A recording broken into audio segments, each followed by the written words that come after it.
So guys, जैसा कि हमने पिछले एपिसोड में देखा कि यांग वेन जाओ ने अकेले में जिंगयू से बात की थी और ने बताया था कि मैं आपका डिसेबल बनना चाहता हूं क्योंकि वो उनके डूम एंड डेथ थ्रोन को हासिल करना चाहता था। जिंगयू को उसका स्वभाव पसंद आया और उन्होंने अपने डिसेबल के रूप में उसे स्वीकार कर लिया। अगले दिनों चारों को नाइट हॉल में लेकर आ गए थे जहाँ उन्होंने सभी को 6 डिवाइन थ्रोन के बारे में बताया कि जब डीमंस का इस होली डीमन कॉन्टिनेंट पर आगमन हुआ था तो वो तेजी से इंसानों को मार रहे थे। इंसान का अगर ऐसा ही शिकार होता रहता तो पूरे तरीके से नष्ट हो जाते। तभी आसमान से इटर्निटियन क्रिएशन थ्रोन प्रकट हुआ जिसने एक स्लैश में ही डीमन को घायल कर दिया। इसके बाद ही 6 डिवाइन थ्रोन का निर्माण स्टार्ट हुआ। जिंगयू ने यांग वेन जाओ को थ्रोन की पावर का इस्तेमाल करके सभी को एहसास दिलाया कि थ्रोन की पावर कितनी महान है और एक नाइट को कितना बड़ा बेनिफिट दे सकती है। हाओ चेन, हान यू और जांग फेंग थ्रोन के असेसमेंट के लिए थ्रोन हॉल में आ गए थे जहां वो तीनों जिन डिवाइन थ्रोन को हासिल करना चाहते थे उनको उन्होंने चुन लिया था। हाओ चेन ने इटर्निटियन क्रिएशन के थ्रोन को चुना जिसे आज तक सैकड़ों लोगों ने चुनौती दी थी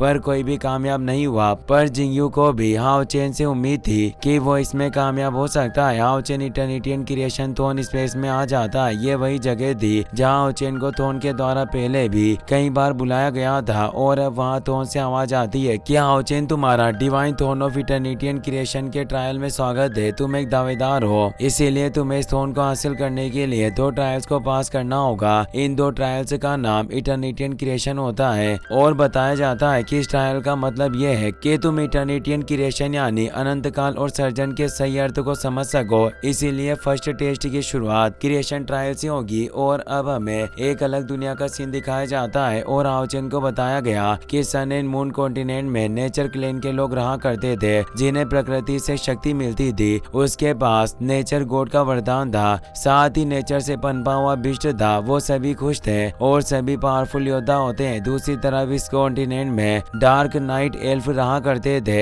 एल्फ उन्हें कहा जाता है जिनके पास मैजिकल पावर के साथ नुकीले कान होते हैं और इन्हें अंधेरे से ही पावर मिलती थी, इसीलिए इन्हें डार्क नाइट एल्फ के नाम से जाना जाता और इनके लिए अंधेरा ही सब कुछ था। डार्क नाइट एल्फ के लोग भी अपनी दुनिया में खुश थे पर डार्क नाइट और नेचर क्लेन की मान्यताएं अलग अलग थी और उनके संसाधन भी काफी दुर्लभ थे। दोनों ही कबीले एक दूसरे को दुश्मन मानते हैं, इसीलिए काफी सालों से लगातार नॉन स्टॉप उनके बीच में लड़ाई चलती आ रही है। दोनों ही एक दूसरे का अंत देखना चाहते थे। उनके बीच घमासान युद्ध हुआ जिसमें कई लोगों की मौत हुई पर नेचर ट्राइब काफी पावरफुल था जिससे डार्क नाइट एल्फ लगातार उनका शिकार बन रहे थे और काफी सालों बाद नेचर क्लेन काफी मजबूत हो चुका था क्योंकि उनके पास एक पावरफुल किंग इंस्टेंट था जिसने कसम खाई थी कि वो डार्क क्लेन एल्फ को पूरी तरीके से मिटा देगा ताकि डार्क पावर पूरी तरीके से खत्म हो और इस पूरे कॉन्टिनेंट पर सिर्फ उसके ही कबीले का राज हो। इसीलिए उसने सभी डार्क नाइट एल्फ को बंदी बना लिया। डार्क नाइट एल्फ अंधेरे में रहते थे, इसीलिए नेचर किंग ईस्टर्न ट्रूसन फायर पावर से उन सभी की बॉडी को जलाने लग गया था। डार्क नाइट एल्फ क्लेन के बच्चे और बड़े सभी बुरी तरीके से जल रहे थे।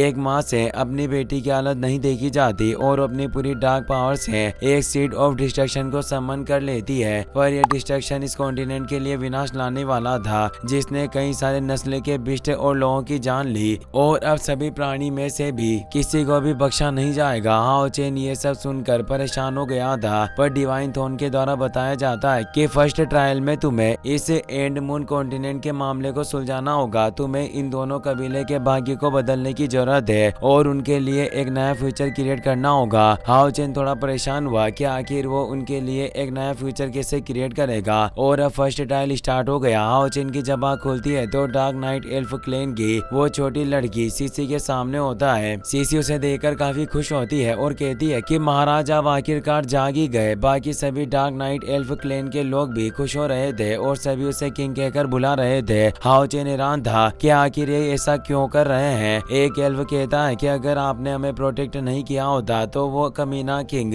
ईस्टर्न आपको कभी भी गंभीर रूप से घायल नहीं कर पाता। हाओ चेन उन्हें देखकर पहचान गया था कि वो डार्क एल्फ क्लेन के लोगों का इस दुनिया में किंग बन गया है पर उसे समझ नहीं आता कि वो हमेशा लाइट एट्रीब्यूट वाला पेटिशनर रहा फिर भी उसे इस ट्रायल में डार्क नस्ल का किंग क्यों बनाया गया जो डार्कनेस में विश्वास रखते हो। हाओ चेन अपनी एनर्जी को चेक करता है जिससे उसे पता चलता है कि उसकी एनर्जी और विशेषताएं अभी भी लाइट एनर्जी की है और उसकी स्पीच स्पिरिचुअल पावर भी नहीं बदली थी और उसका हार्ट ऑफ इटर्निटी भी लाइट पावर के साथ धड़क रहा था। इससे हाओ चेन समझ जाता है कि सिर्फ उसकी अपीयरेंस बदली है, इसके अलावा उसकी ओरिजिनल बॉडी में कुछ भी बदलाव नहीं हुए। ऐसा लगता है कि इस ट्रायल में मुझे डार्क नाइट एल्फ किंग के रूप में ही सब कुछ बदलना होगा, पर सबसे पहला मुद्दा तो ये है कि मुझे डार्क नाइट एल्फ के लोगों को बचाने के लिए कुछ करना होगा। और वो सीड ऑफ डिस्ट्रक्शन को लेकर भी परेशान था, पर तभी वो पूरी तरह से हिलने लगती है। सभी डर जाते हैं पर वो कहीं भी नहीं जा सकते थे क्योंकि सभी एक पिंजरे में कैद होते हैं। डार्क नाइट एल्फ गुस्से में कहने लगे कि इस किंगस्टन और नेचर क्लेन के लोगों पर लानत है जो हम सभी को मिटाना चाहते हैं। वो पिंजरा ग्राउंड में आ गया था। ये नेचर क्लेन का ग्राउंड होता है जहाँ उन डार्क नाइट एल्फ को कैद करके रखा हुआ था। अब नेचर क्लेन का किंगस्टन भी वहाँ पर आ जाता है। उसकी पावर लेवल 9 के दूसरे स्टेज पर होती है, यानी वो हाओ चेन के जितना भी पावरफुल नहीं था। सभी डार्क नाइट एल्फ डरे हुए होते हैं। ईस्टर्न बोलता है कि तुम सभी डार्क क्लेन के लोग अंधेरे में छिपे हुए रहते हो और हमारी क्लेन की ब्लेजिंग सनलाइट से काफी ज्यादा डरते हो, इसीलिए वक्त आ गया है कि तुम्हारे अंदर की उस डार्कनेस को जला दिया जाए और तुम सभी राख में तब्दील हो जाओगे। सभी नेचर ट्राइब मेंबर यही बात दोहरा रहे होते हैं और अब एक फॉर्मेशन के साथ ब्लेजिंग सन एक्टिवेट हो जाता है जो तेजी से उन पिंजरे की तरफ बढ़ रहा होता है। इस ब्लेजिंग सन से निकलने वाली प्योर लाइट से डार्क नाइट एल्फ को काफी जलन हो रही थी और उनकी बॉडी जलने लग गई थी, पर हाओ चेन को कुछ नहीं हो रहा था। वो सोचता है कि ब्लेजिंग सन 9th रैंक का लाइट सिस्टम फॉरबिडन स्पेल है। सीसी बेहोश हो गई पर हाओ चेन उसे संभाल लेता है। बाकी सभी लोग बुरी तरह से तड़प रहे थे और नेचर क्लेन को बददुआ दे रहे होते हैं कि हमारे डार्क गॉड निश्चित रूप से तुम्हें श्राप देंगे और तुम भी इस दुनिया से मिट जाओगे। सीसी संभल गई थी पर वो हीट से काफी झुलस गई। उसकी माँ को काफी फिक्र होती है। सीसी हाओ चेन के पास आती है और वो हीट से उसे प्रोटेक्ट करने लगी और कहती है कि महाराज आपके घाव अभी ठीक नहीं हुए हैं। हाओ चेन से ये सब देखा नहीं जाता। वो ऊपर आता है और अपनी पावर को एक्टिवेट करता है। इससे वो पूरा पिंजरा ही उड़ गया। सभी उसकी पावर से हिल चुके थे। हाओ चेन की तरफ वो ब्लेजिंग सन तेजी से बढ़ रहा होता है, पर हाओ चेन के पास भी लाइट पावर थी, इसीलिए वो ब्लेजिंग सन की पावर को अपने अंदर एब्जॉर्ब करने लगता है। ये देखकर नेचर ट्राइब के लोग हैरान हुए और एक आदमी कहता है कि आखिर हमारा ये ब्लेजिंग सन लाइट मून अपना नियंत्रण कैसे खो रहा है। किंग एल्टन कहता है कि यह नियंत्रण से बाहर नहीं है बल्कि इस डार्क किंग के द्वारा हमारी पावर को शोषित किया जा रहा है। तो नेचर ट्राइब मेंबर कहता है कि आखिर ये कैसे संभव हो सकता है। डार्क पावर वाले हमारी लाइट की सच्ची रोशनी को कैसे एब्जॉर्ब कर सकते हैं, क्योंकि इस पावर में सबसे तीव्र जलाने वाली लाइट पावर शामिल थी। यहाँ तक जो लाइट पेटिशनर होता है वो खुद इस एनर्जी को एब्जॉर्ब नहीं कर सकता। और अगर इस डार्क क्लेन की बात की जाए तो ये लाइट से काफी ज्यादा डरते हैं, इसीलिए डार्क किंग अचानक इतना बदल कैसे सकता है। हाओ चेन अपनी पावर से डार्क नाइट एल्फ की बॉडी में मौजूद जलन को मिटा देता है और उन सभी के घाव भी ठीक हो जाते हैं। हाओ चेन अब अपनी स्वॉर्ड को बाहर निकाल लेता है और बोला कि तुम सभी लोग चिंता मत करो, अब सब कुछ तुम मेरे ऊपर छोड़ दो। और वो किंग एल्टन से फाइट करने जाता है। किंग एल्टन भी अपने हैमर और कुल्हाड़ी के साथ उससे फाइट करने लगा। इन हमलों की एनर्जी से सभी लोग संभल नहीं पा रहे होते। एल्टन की पावर भी हाओ चेन के आगे कमजोर थी, इसीलिए वो पूछता है कि आखिर तुम्हारे साथ ऐसा क्या हुआ जो तुम्हारी ताकत अचानक इतनी ज्यादा बढ़ गई और तुम आखिर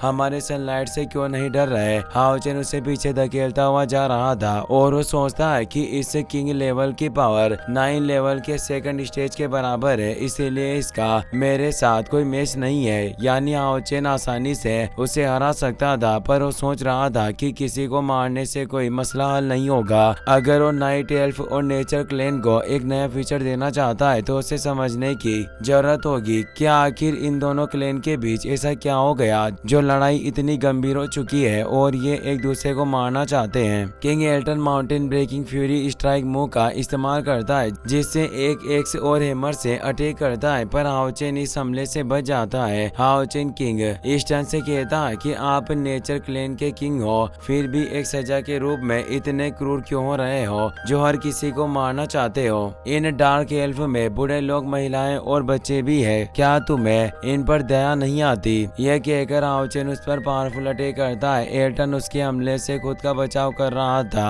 और कहता है कि मुझे इन डार्क क्लैन के माता पिता, महिलाओं और बच्चों की कोई परवाह नहीं, क्योंकि ये मेरे कबीले के नहीं है, इसीलिए मैं इन्हें दूसरे नजरिए से देखता हूँ। और हमारे दोनों क्लैन के बीच शुरू से ही मौत की लड़ाई रही है। कभी भी एक दयालु राजा अपने कबीलों को समृद्धि की ओर लेकर नहीं जा सकता। ये कहकर हाओचेन पर फियर्स अटैक करने लगा, पर हाओचेन उसके सभी हमलों से बच गया और बोला कि तुम्हें क्रूर राजा के रूप में सिर्फ दुनिया के लिए विनाश ही लेकर आओगे, और उसे दूर फेंक देता है। वो उस पर वापस अटैक करने लगा तो किंग एल्टन अपने साथियों से बोलता है कि डार्क नाइट एल्फ को मार डालो। नेचर क्लैन के सैनिक अब डार्क नाइट एल्फ को मारने के लिए आगे बढ़े, जिससे वो सभी बचकर वहां से भाग रहे थे। और अब एल्टन भी हाओचेन पर स्पीड से अटैक करने लगा, पर हाओचेन जानता था कि डार्क नाइट एल्फ खुद का बचाव नहीं कर सकते, इसीलिए वो उनकी मदद के लिए आगे बढ़ रहा था। पर एल्टन अपने हैमर से उस पर अटैक करने की कोशिश करता है, पर हाओचेन बच जाता है। एल्टन कुल्हाड़ी से तेज अटैक करने लगा और बोला कि तुम इन्हें बचाना चाहते हो पर बचा नहीं सकते, और उसने एक फियर्स अटैक से हाओचेन को दूर कर दिया, पर हाओचेन उसके ही हैमर से उसे दूर फेंक देता है और डार्क नाइट एल्फ के सामने आकर नेचर ट्राइब के लोगों को दूर कर देता है। पर अभी भी वो नहीं रुके,